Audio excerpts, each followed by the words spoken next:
महिला ने बच्चे द्वारा पहनी हुई नैपी को बगल में समुद्र की ओर फेंक दिया। ये नहीं सोचा था कि नैपी में बच्चे के मल को देखकर बड़ी संख्या में समुद्री मछलियां आ जाएंगी। यह देखकर महिला को जीवित रहने का तरीका सूझा। वह कंटेनर पर झुकी और नीचे के समुद्र में बिना किसी उपकरण के पकड़ने का प्रयास किया, लेकिन अफसोस दूरी बहुत ज्यादा थी जिसे पकड़ नहीं सकी। फिर उसने एक लोहे की छड़ ली और उस पर एक पेंच कस दिया।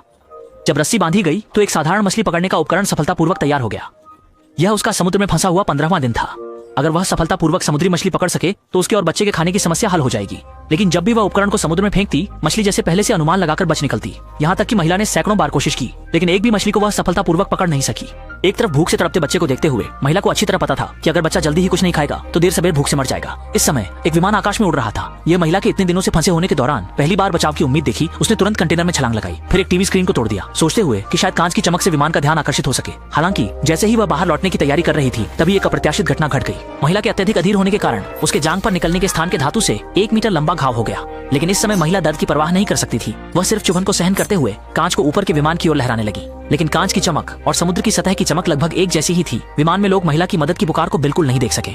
अपने पैर पर बहते हुए खून को देखकर महिला दोबारा कंटेनर के अंदर चढ़ गई। उसने टीवी के पीछे का कवर हटाया और एक पतली लंबी लोहे की हुक निकाली। फिर तारों के अंदर से तांबे की तारें पूरी तरह से निकाल ली।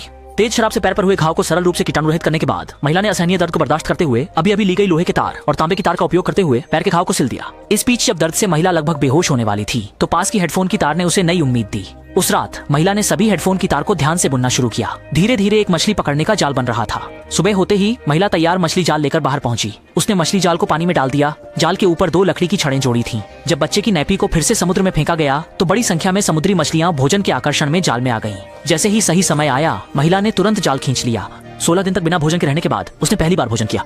मछली पकड़ने के जाल की मदद से माँ और बेटी की भोजन की समस्या अस्थायी रूप से हल हो गई। लेकिन इस अंतहीन समुद्र को देखते हुए उसके अंदर फैली हुई निराशा की भावना अब भी बनी हुई है। वह मूल रूप से एक गुप्त यात्रा करने वाली यात्री थी, लेकिन जब एक क्रूज जहाज पर समुद्र पार करने की तैयारी कर रही थी, अचानक क्रूज जहाज उलट गया और महिला समुद्र में गिर पड़ी।